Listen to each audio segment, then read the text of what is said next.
Hello, നമ്മൾ ഇന്ന് നോക്കാൻ പോകുന്നത് നമ്മൾ ഒരുപാട് തവണ വീട്ടിൽ കുക്ക് ചെയ്തതും അതുപോലെ തന്നെ നമ്മൾ ഒരുപാട് തവണ കഴിച്ചതുമായിട്ടുള്ള ഒരു ഐറ്റമാണ് കേട്ടോ. എന്നാൽ അതിൻ്റെ എക്സാക്റ്റ് വേയിൽ എങ്ങനെയാണ് ഉണ്ടാക്കുക എന്നുള്ള റെസിപ്പിയാണ് കേട്ടോ ഞാൻ ഇന്നിവിടെ കാണിക്കാൻ വേണ്ടി പോകുന്നത്. വേറൊന്നുമല്ല, ഏറ്റവും സിമ്പിളായിട്ട് നമ്മൾ വീട്ടിലുണ്ടാക്കുന്ന ഓംലേറ്റിൻ്റെ റെസിപ്പിയാണ് കേട്ടോ. ഞാൻ ഈയിടെയായിട്ട് അതിൻ്റെ എക്സാക്റ്റ് വേയിൽ എങ്ങനെ ഓംലേറ്റ് ഉണ്ടാക്കുക എന്നുള്ള ഒരു വീഡിയോ കണ്ടിട്ടുണ്ടായിരുന്നു. അപ്പോൾ ആ ഒരു രീതിയിൽ ഞാൻ ട്രൈ ചെയ്ത് നോക്കിയപ്പോൾ സംഭവം സെറ്റായിരുന്നു കേട്ടോ. അപ്പോൾ ആ രീതിയിൽ നമുക്ക് ജസ്റ്റ് ഒന്ന് കണ്ടു നോക്കാം കേട്ടോ.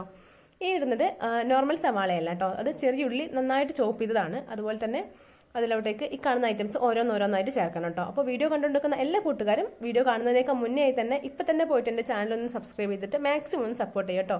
നിങ്ങൾക്ക് ആവശ്യമായിട്ടുള്ള ഒരുപാട് കുക്കിംഗ് വീഡിയോസും കാര്യങ്ങളൊക്കെ ചാനലിൽ ഓൾറെഡി കൊടുത്തിട്ടുണ്ട്. സിമ്പിൾ റെസിപ്പീസും സ്നാക്സ് റെസിപ്പീസും ഒരുപാട് യൂസ്ഫുൾ ആയിട്ടുള്ള വീഡിയോസ് ചാനലിലുണ്ട്.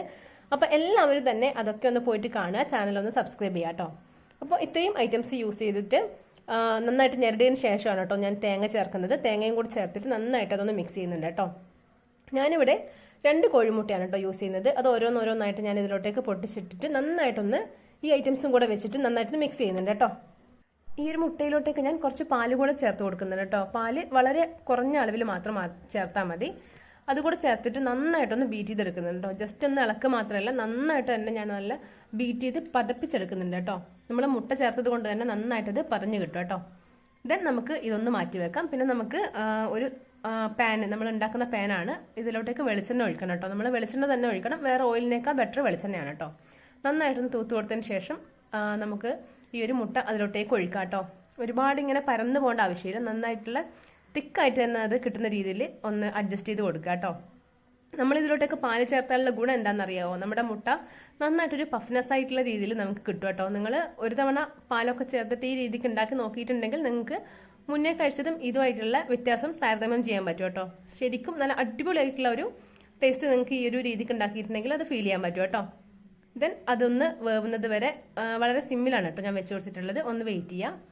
ഒരു ഭാഗം ഏകദേശം ഒന്ന് വെന്ത് വരുമ്പോൾ നമുക്ക് നെക്സ്റ്റ് സൈഡ് കൂടെ ഒന്ന് മറിച്ചിട്ടിട്ട് മൊരിയിച്ചെടുക്കാം കേട്ടോ. ഇത്രയേ ഉള്ളൂ, വളരെ സിമ്പിൾ ആയിട്ടുള്ള റെസിപ്പിയാണ്. എല്ലാവരും ഒന്ന് ട്രൈ ചെയ്ത് നോക്കി നോക്കുക കേട്ടോ. എന്നിട്ട് അതിൻ്റെ വ്യത്യാസം എന്താണെന്നും ഇഷ്ടപ്പെട്ടിട്ടുണ്ടോ എന്നെല്ലാം ജസ്റ്റ് ഒന്ന് കമൻറ്റ് ചെയ്തിട്ട് ഒന്ന് അറിയിക്കുക കേട്ടോ.